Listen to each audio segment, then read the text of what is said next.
Well, howdy there, Internet people. It's Bo again. So, today we are going to talk about Trump and Biden.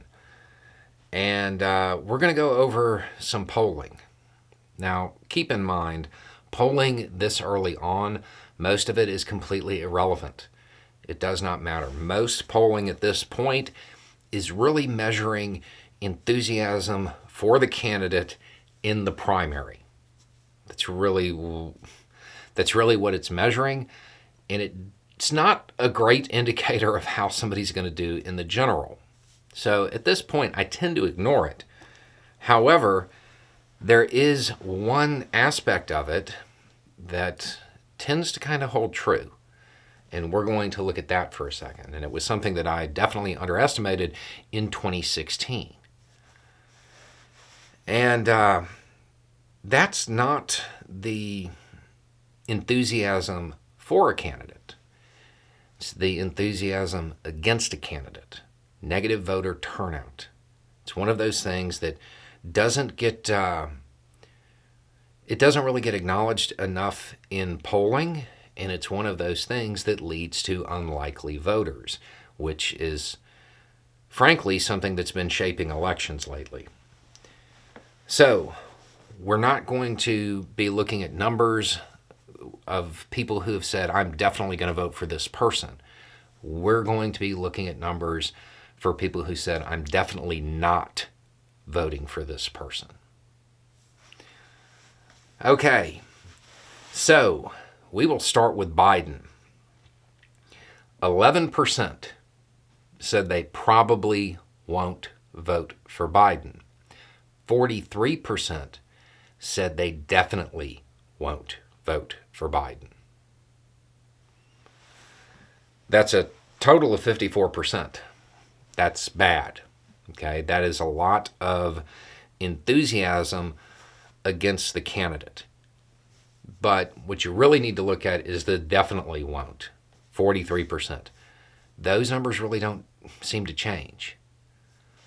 There's not a lot of people who have an incredibly negative view of someone who, throughout a political season, decide to think they're a good person. 43% definitely won't vote for Biden. What about Trump? 11% probably won't vote for Trump.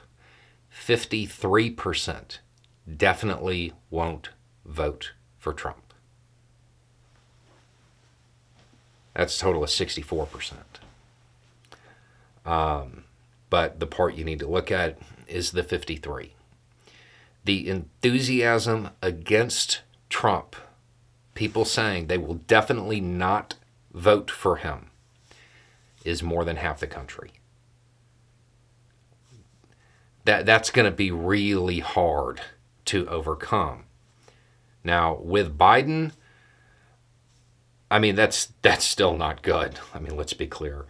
But it's possible to still get a majority that way.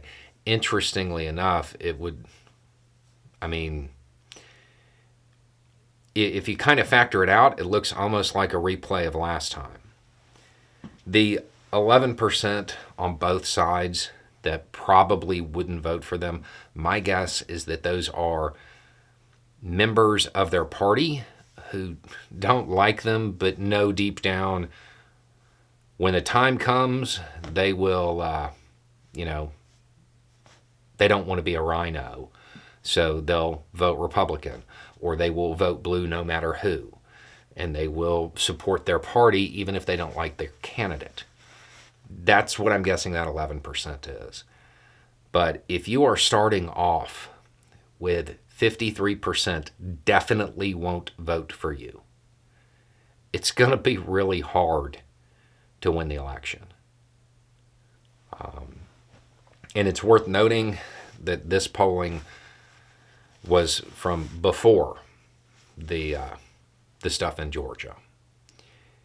I am going to suggest that Trump is nearing the point where his unquestioning support is about to start to collapse. He's going to start losing it, and he will become a completely unelectable candidate. It's in a completely surprising twist. It looks like in New Hampshire, aside from Trump, it looks like Chris Christie's in the lead. If he turns out to end up with the Republican nomination, that may be the funniest thing in American politics. Because again, I am still of the opinion that he doesn't actually want to win. I think that he just wants to make sure that Trump doesn't. I think that's his only goal. The fact that he is starting to actually gain support, we could see a very ironic moment in the Republican Party coming. But this kind of enthusiasm against both candidates, that's not good. And it shows that the parties themselves need to kind of refocus and get in touch with what the American people want, obviously. For a majority of people, 53%, to say they are definitely not voting for a candidate, I don't know how you would overcome that. Particularly when you're going to be in a situation where you're going to be facing a lot of very public proceedings. Anyway, it's just a thought. Y'all have a good day.